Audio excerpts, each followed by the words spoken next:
Hey, this is Josh And Carolyn. with Homesteading Family, and welcome to this week's episode of the Pantry Chat, Food for Thought. This week we're talking about thankfulness on the homestead. Apt topic for the moment. Thanksgiving weekend, and we hope you all are having a fantastic and thankful weekend. Yes, absolutely. We'll get into the actual topic in a few minutes. So if you guys are new to the Pantry Chat, I see we've got a lot of new people joining us on the Pantry Chat. It's in podcast form. It's actually growing really quickly, which is awesome. Really cool. Thank you for joining us. But if you're brand new, just know we do some chit chat up front. And if you want to skip ahead to the main topic, it will be timestamped for you over in the show notes. You'll have to click on the link to get to the show notes. And it'll be timestamped for you, and then you can just skip right ahead. But you don't want to miss the chit chat. It's fun. Chit chat's the best part, really. Alrighty, so chit chat, we're going to answer a few subscriber questions as well. Yep. We're going to do a few extra today and then talk about a little tradition and thankfulness. Yeah. Very cool. So what's up with you? Ooh, what's going on the homestead? Right now, we are freezing. Literally, everything is frozen. Got cold. We are officially here. I think the last time we talked, it maybe had not quite frozen yet. We were like right on the edge. Came later this year. It did. Really came quite a bit later than normal, which was nice. It's always nice on the preserving side. It gives you a little more time to get a little bit more out of the garden. Got more tomatoes in this year. Yeah, absolutely. But now we are officially hitting lows like down in the 20s. Wouldn't be surprised to see lower than that here in the next couple of weeks. Usually November we see some of our low temperatures. Mm-hmm. We always like it when we get snow first so it mulches the ground and doesn't harm the plants, the perennial plants as much. Yeah. But we'll see if that happens this year. Well, we've gotten a lot of rain, which I love it when we get a good amount of rain in the late fall pre-freeze. It gets the soil saturated a little bit before it freezes. Yeah, which really helps us out in the spring. It really seems to. It seems to give it a boost. Yeah, Yep. definitely. So right now we're pretty much pulled in. We're pulled inside for the most part, as far as gardens go and as far as what I'm handling. We did harvest a little bit more kale the other day. I think we might get a few more harvests. We've got some of the Russian kale is really hardy. It'll really go a long ways. The Lacetino kale, am I saying that right? Lacetino? You're the kale lady. I don't know. I have no idea. That goes for a long time into the cold. And we have one variety called a Tronchuta kale that we grow, and it actually has a more tender leaf, and it's chugging right along through the snow and the cold, or through the cold. So I think we can get maybe one or two more meals off of what's out there before it just gets too cold. But we'll see. There's not a lot left. So that means most of my focus is coming inside. We've got the school year like seriously underway. Everybody's buckling down, really getting a lot done. And then we're dealing with some of the inside produce, the stuff that comes inside and sits. So we've got pumpkins, winter squash, lots of winter squash. We're kind of focusing on those right now. Some varieties of winter squash only really get you through until about Christmas in our area. Well, especially in our storage, we're still working on ideal cellar storage that would stretch that with proper temperatures and humidity. So they're in the house. So yeah. Which works for us for a long time. Other varieties will get you all the way through spring, even in the house. You know, that they'll really last a long time. But you got to pay attention to the things you brought in and get them turned into something else somewhere along the way if they start to get soft. So we're watching the pumpkins, and the delicata squash is one that doesn't go as far, and eating them and turning them into other things. How has your experiment gone with leaving the skin on and preserving, freeze-drying, using? Can you speak to that yet? I can't. Actually, I can't give you a final decisive. Still working it out. I can tell you guys what I'm experimenting with, and that is that I have heard that squash skin, winter squash skin, is completely edible. We know this because, summer squash skin is edible, and they're not really different kinds of squash. But it's they're a just harder bred for different skin, things. right? It's a harder skin than a summer squash, so that would be Only because it's older perception-wise. and more mature. Since it's older, it's more So if mature, you so that left skin your hardens off. zucchini on the plant long enough, it would get the same type of hard skin. And if you cured it, it would do the same thing. It just might not have a meat that you would want. Yeah, I would guess So- that meat's not going to last. Yeah, not as well. Or it's going to get hard and mushy and do Right. different things, more like a pumpkin. Right. So, so we know that it's completely edible. So this year I am trying something, which is doing the normal cooking method of the pumpkin. I actually have a whole video on that if you want to learn how to do that. But then instead of taking the skin off, I'm leaving the skin on and I am blending it all up with the pumpkin. Obviously this requires a food processor or a blender or something to make it nice and small.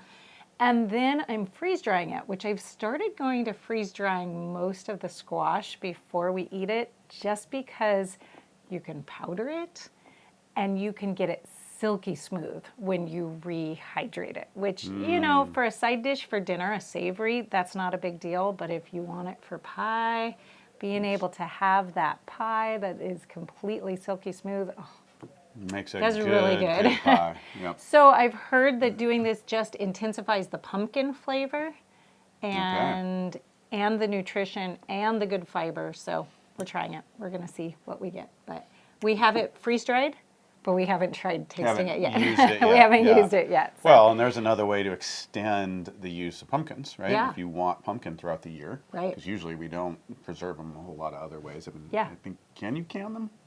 You can can them. You can pressure can them in chunks. You can't can them puree. But yeah. Yeah, and of course that seems to always take it another direction. Yeah, Just it's not our favorite, not right? as good. No. Yeah. And you can freeze them, but it. Yeah. So this is a Requires really freezer nice space. option. Yeah, we're excited about this. Very cool. So, yeah. Good. Good. All right. So those are the things I'm up to. Lots of stuff around here. Very cool. Filling the cheese cave. It's pretty full. It We're is. The cheese about cave to is slow down. looking good, and we're Yeah. slowing down on cheese. We're moving towards drying off the cow, or Yep. not drying her off, but taking her down to once a day milking here for a few months. Which will really slow down the cheese making. Right. That really gets us into being able to just have fresh milk and yogurt type of, maybe a little bit of fresh cheese. But yeah. Yeah. So that's good. So Very that's cool. what I'm up to. What about you? Good.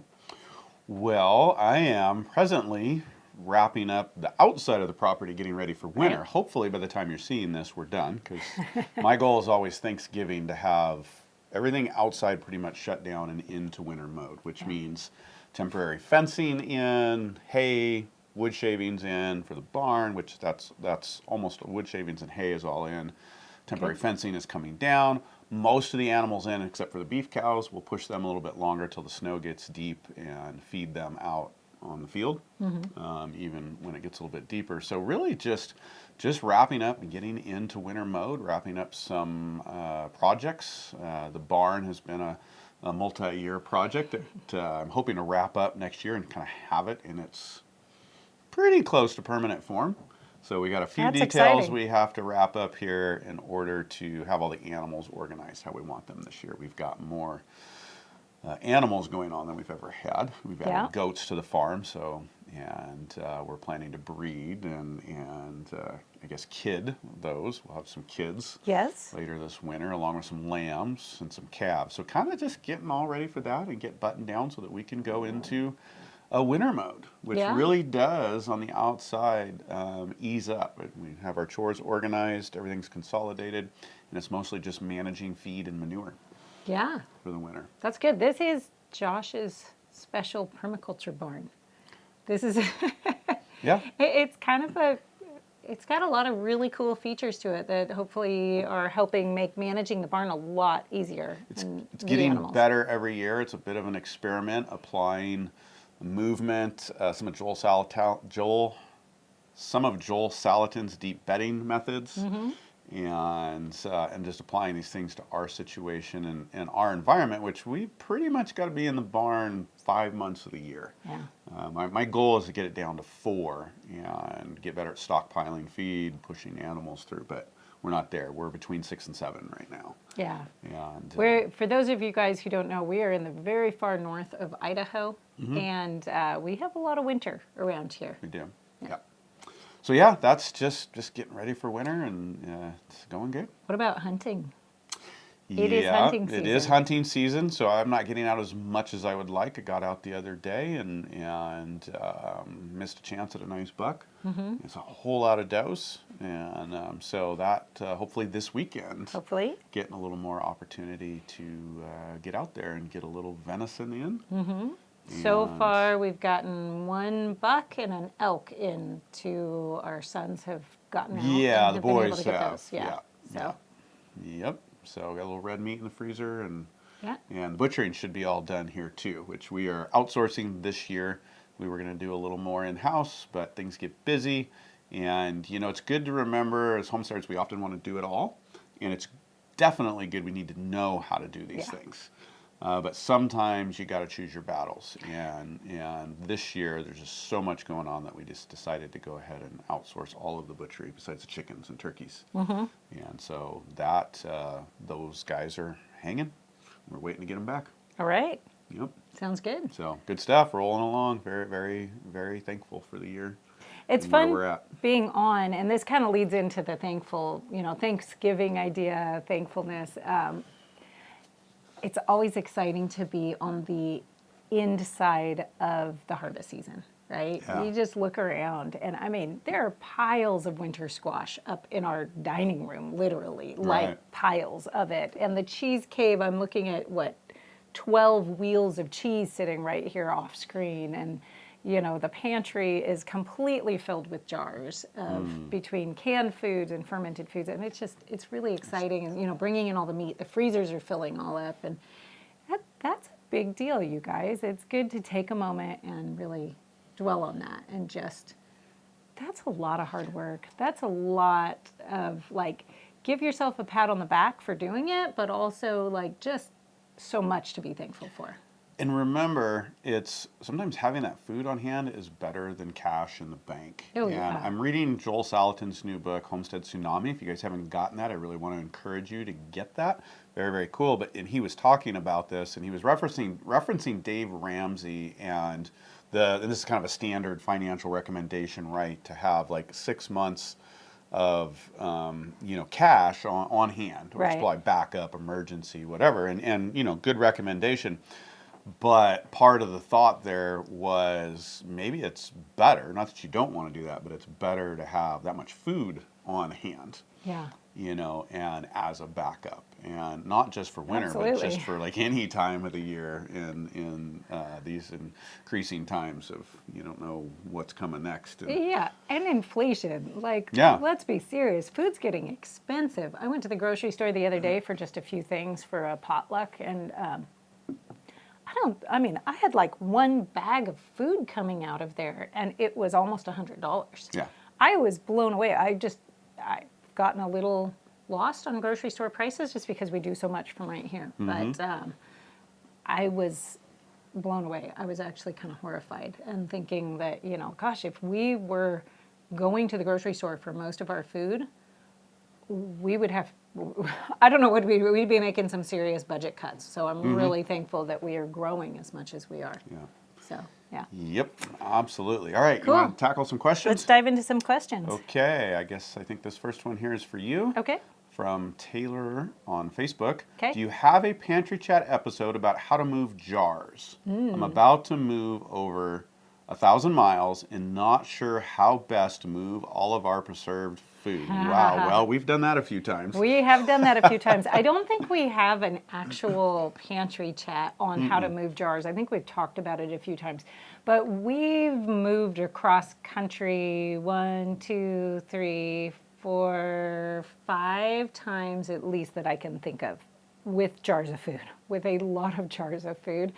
And first of all, I got to tell you, if you have jars of food, canned jars of food that have been properly sealed, they are way more stable than you think they are. In all those moves, we've had a few jars break, but I don't think I've had almost anything come unsealed ever. And so that was a surprise to me the first few times I moved. I really thought that those seals were maybe not as strong as I thought. The really important thing with it is watch the temperature fluctuation the best you can. I think about temperature fluctuation when you're in the move. You don't want your jars of canned food to freeze. Yes. That will ruin your seal. You will lose your seal. And of course, you don't want to get like super hot, like storage container on a hot road on a hot day, sort of a thing. You really don't want that because you can lose seals that way.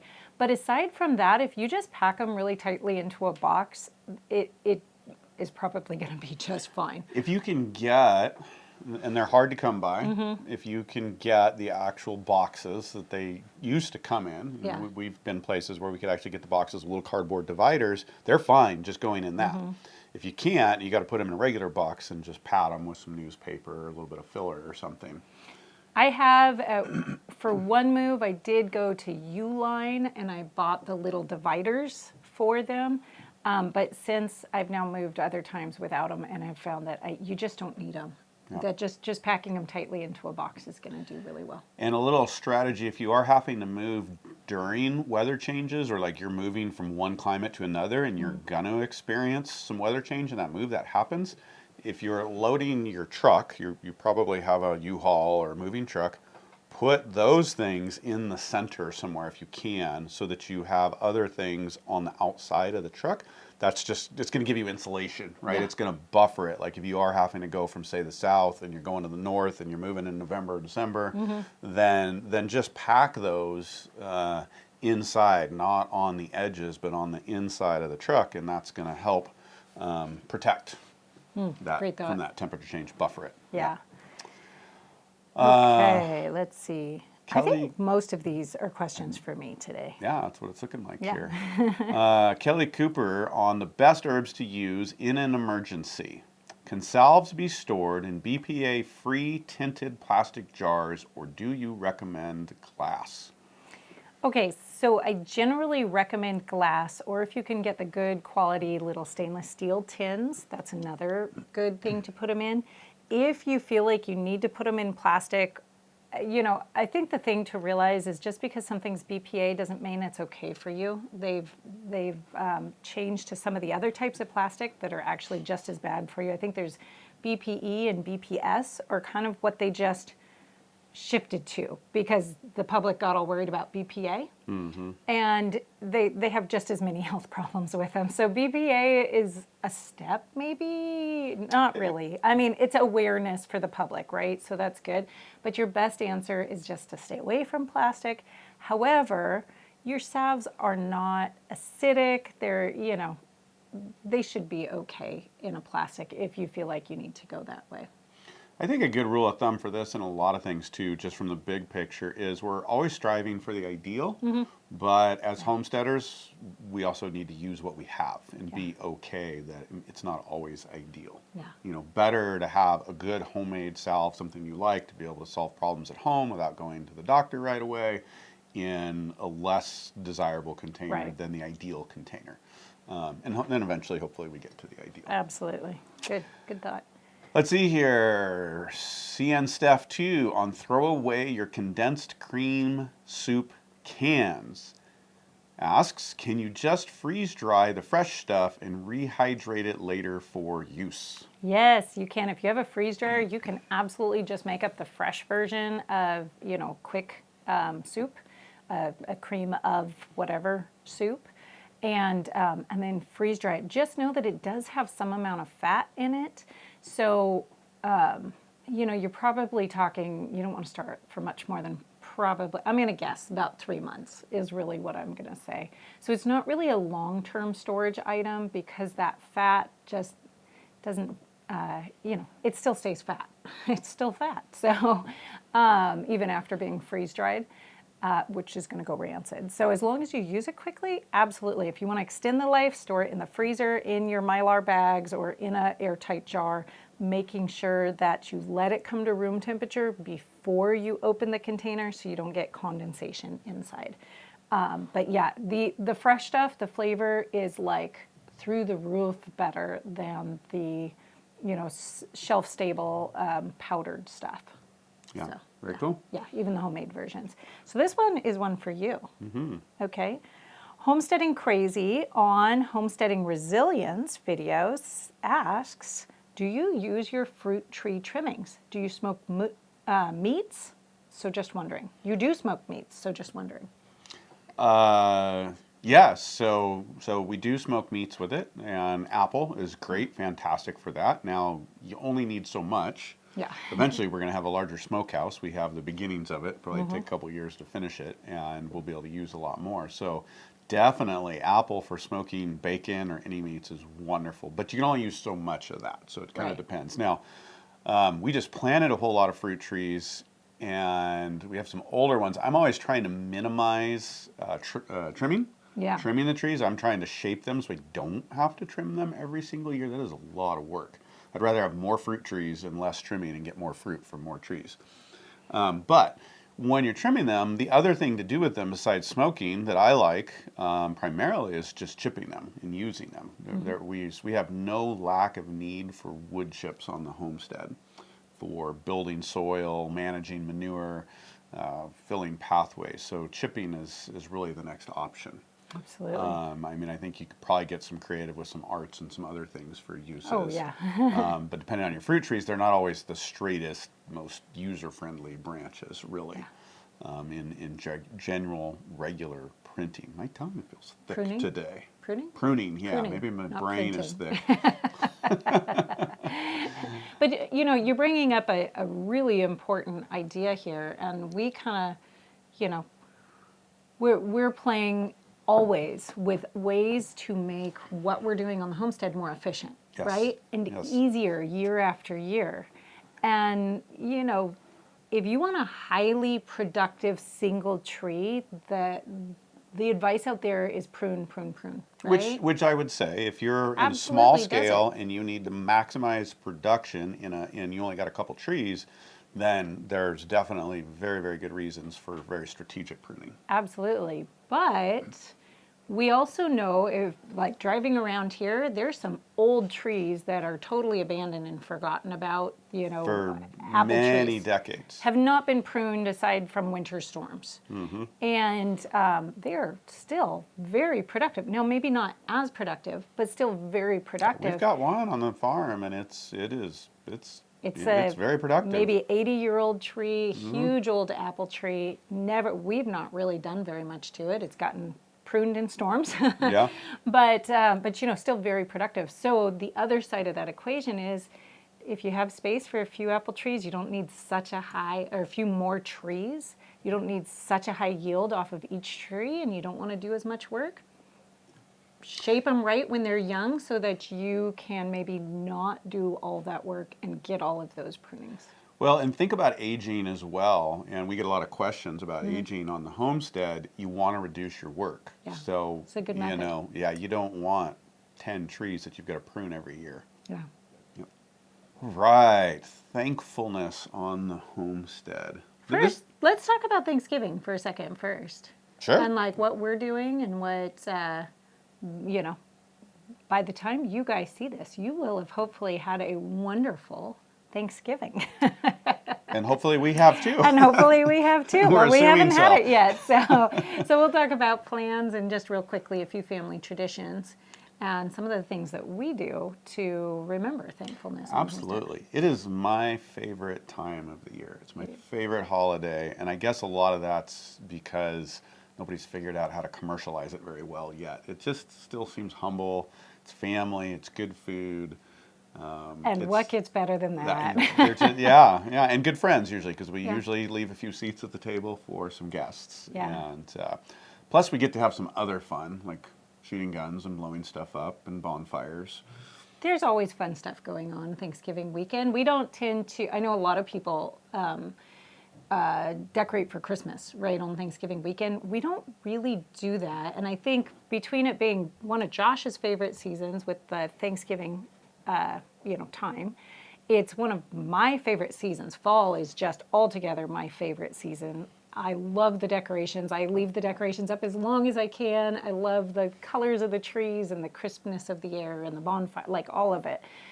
So we're not in a big hurry to transition to winter decorations It's- around here. It's also usually the last few days of It's hunting usually season, the last day of hunting and it's usually season. the best time of hunting season. In our area, the bucks are in rut; they're moving the most, and so I've found that I'm the most successful. So usually there's still a couple of us hunting. Which, you know, with as many hunters as we have and huntresses as we have in the house at this point, you know, that's a big consideration for the household. So we usually leave that off, but we do have time and room for some other fun things. So Thanksgiving, we've talked before about some of our like standard Thanksgiving traditions of, you know, the special tablecloth that's embroidered and everybody leaves their notes on it, and the pie for breakfast every day afterwards until we run out Love of pie. it. I love it. All those good things. The one time a year you can just eat. It's kind of fun. Not great for the waistline. I find that I eat a lot of pie and I sit in the tree stand. Well, you know, it's cold out. You got to have some calories that's to right. burn on the cold, right? I'll help you justify it if you need. Good, thank you. But then there's other fun things we do. And one of them is every afternoon on Thanksgiving, after we have had a meal together, Before dessert, because you know you're full, you got to make room for all those amazing desserts. We go out and we all shoot together as a family. we do. Usually some target pistols. shooting. It started with pistols. Usually Yeah. just some pistol target shooting. I think we're going to do a little competition this year, it seems like. Kids are Ooh. getting older, and they created a shooting tree. Oh yes, this is a lot of fun. It's a dueling tree is Dueling what they tree, call right, it. a dueling so tree. two people are shooting to the same target that swings. They're on each side, and you knock them one way or the other. Yeah, so you try to get all the targets to the other person's side You've so got that you can win. whatever your shots are in your pistol. We're in Idaho, so we get more than 10, thankfully. good. Usually it's like 15 or so, and so you see who can get the most on one side or the Yeah. other with using a round. So that's always a fun little competition. Yeah. It's always a fun time for the little kids to get out and maybe shoot a 22 for a few minutes and, you know, aim at a few things. We tend to do that a little bit. And so it's just kind of a family fun moment where we all get to have a good time. It really is. Yeah, we do that. I like blowing up the pumpkins. That's fun too. We blow up a few pumpkins. You got to save the pumpkins that aren't doing well. Gotta have a couple. A few of 'em. Fill them up with tannerite. Just saying.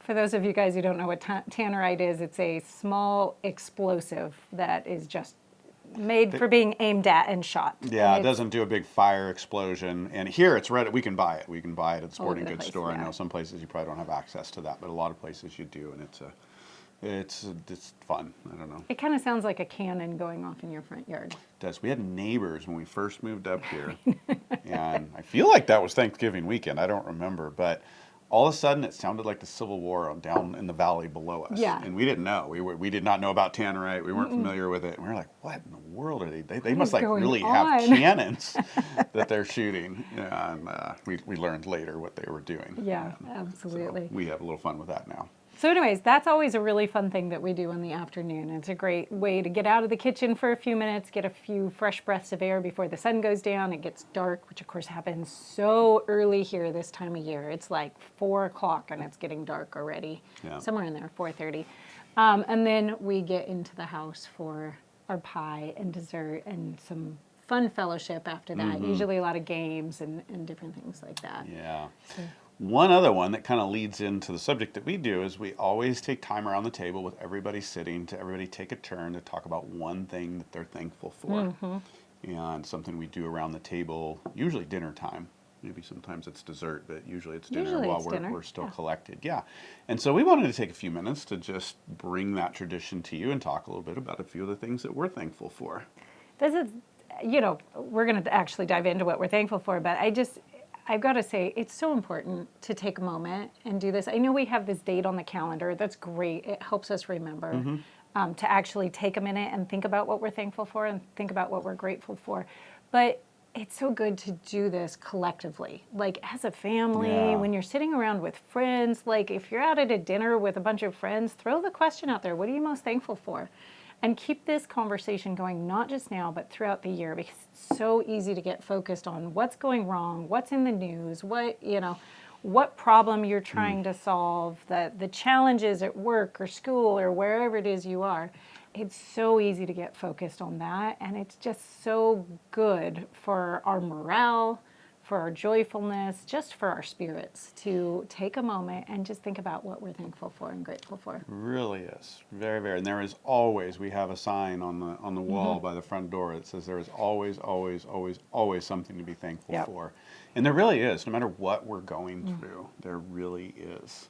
So, what is something you are thankful for? Oh, we're in a season right now where we've got the oldest kids are still all here, but they're about to start leaving. We've got one getting married in January. We've got one looking at going out to some mission trips starting next summer. We've got, another one coming behind thinking about leaving for an internship somewhere possibly. And so I'm having a moment of feeling really thankful that we're still gathering with all of us around the table. For dinners during the week, for Thanksgiving meals, for all of it, but that, every night we go to bed and all of the kids are still in the house. And it's like, I don't need to wonder where they are. Are they safe? Is everything okay? They're just right there. So I'm really thankful for that, like the end of this short season. So that's one for me. That's a good thought. Yeah. Yep. What about you? Good. One I've been thinking about is just being thankful for our country, for this land we live in. I spend a lot of time frustrated with the realities of the world, of a lot of things, and we spend other times talking about that. But we still live in a wonderful, wonderful place. We gather around our tables every day. We express our faith, our beliefs in freedom without fear, and generally get to move about freely. And I just really trying to hold on to that this time of year, and thankful for the place that we live and the freedoms that we have to live the life that we choose. We can still choose. We can choose to live this homesteading life. We can choose to break free from systems that we don't like. Right. And not everybody in every place has that freedom even. Yeah. And so I'm very thankful to be able to craft, I guess, to have the freedom to craft the life that we want. Yeah. We can choose to do that. There's not really that many constraints on us if we want to choose to chart our path. Yeah, that's pretty neat. I like that.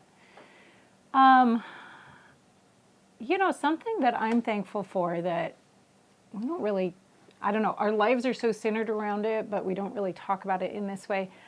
But I'm thankful for, I guess, the resurgence of interest in traditional things and traditional skills.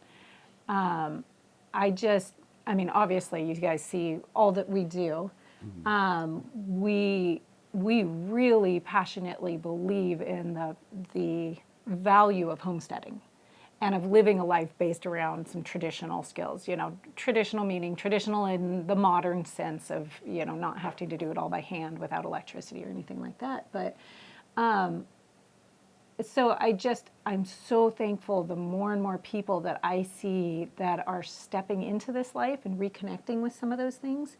I think it is something that makes our nation more secure, our communities more, our world more secure, and just even more connected, like more time spent together, working together, less time on a device, more time with real skill. We were talking today about, children, the stories we've heard of children who don't actually know where their food is coming from. Literally not realizing that the chicken in the chicken store and the chicken are the comes from same the thing. chicken they've seen out in their neighbor's yard or wherever. Not even knowing that connection. That's like, whoa. Yeah, and that's gone back a long time. My mom used to talk about growing a small garden in the city and pulling a carrot out, and all the kids standing around would be like, oh my gosh, that's so gross. I'm never eating a carrot again. I didn't know it came out of the dirt, And, so that's gone on a long time. But I'm so thankful for the resurgence of interest and the people, you guys, that are actually like changing your lives and doing these things and keeping these skills alive so that our next generation has access to them. Yeah, I'd love to just build on that thought, and I put those in the terms of agrarian living and agrarian life. That's very, very important. There's a lot of economy, there's a lot of pieces that go into agrarian living, and And thankful for you guys in two ways. And one is obviously we're here getting to do this, and this provides for us. It allows us to live the life that we want to live. But I truly believe that this is a good, right way to live. Yeah. And to see more and more people embracing these skills, this agrarian way of living in some form or another, wherever you're at, to see more and more of you embracing these skills, to me, that's just good for our people, for our culture, for our society. And I'm thankful that to see it, it's growing. More and more people are getting interested and realizing there's value in this life. And it's hard. It's not an easy thing to do. You got to give up a lot of the convenience, a lot of the simple pleasures to live this life, to have room to live this kind of life. And more of you are doing that. And I'm thankful for that, because that's a good thing, not just for the individual, not just for the family, but it's a really, really good thing for our culture. Yeah, absolutely. You know, for me, this is one that I spend a lot of time like frustrated over. You were talking about that with the news and maybe the country and the current. Like, it's so easy to be like, you know, always upset with this thing. And yet it's something we should be so thankful for in many ways. And that's technology. You know, and that may seem so opposite what we usually stand for, of like those traditional skills. But I am so thankful that I can turn my blender on, or my food. I mean, you guys know, if you've watched me very long, I am in love with my food processor with the dicing kit. Yeah. I love that thing. Like, when I found out that thing existed and I got it, I think I'm still as happy today with that thing as I was back then. I just love it. I'm so thankful for it. But I'm also thankful for the opportunity that we all have to learn from each other because of it. You know, here in this platform, whether it's podcast, or whether you're listening through a podcast or on YouTube, or, you know, wherever it is, there's obviously so many challenges and so many problems with technology and the way we apply it. And yet there's also so much that we've gained from it. I've learned so much. Oh my goodness. I don't think we could be where we're at today without the ability to do the research or to watch what other people are learning. Or, you know, it's a good thing. So I'm going to take a moment to not be frustrated with it. Yeah. And, you know, and be thankful for what it's done. It is a good tool in this time and season. It's a good tool. Yeah. Put it down occasionally too. Be a better tool. Well, and know that we may not always have it in this way. I think that's a good reality. We're leveraging something that we have right now. Just like that blender, it makes it doable now. Yeah. Knowing how to get by without the blender, because there may be a time where power is more scarce, or a variety of things. It's the same with technology. Absolutely. So it's a great tool right now. Let's be thankful for it and use it, but be prepared to live without it. Live without it. Yeah. Good stuff. Practice living without it occasionally too. Yeah, right. Yeah. Flex your muscles in other ways. Yeah, sounds good. Oh, you know, I gotta just add that I'm thankful for Jesus Christ, for the hope that my faith brings, that to get through the now, you know, to think about the eternal and know that there's something beyond everything that we do and struggle with now. Yeah.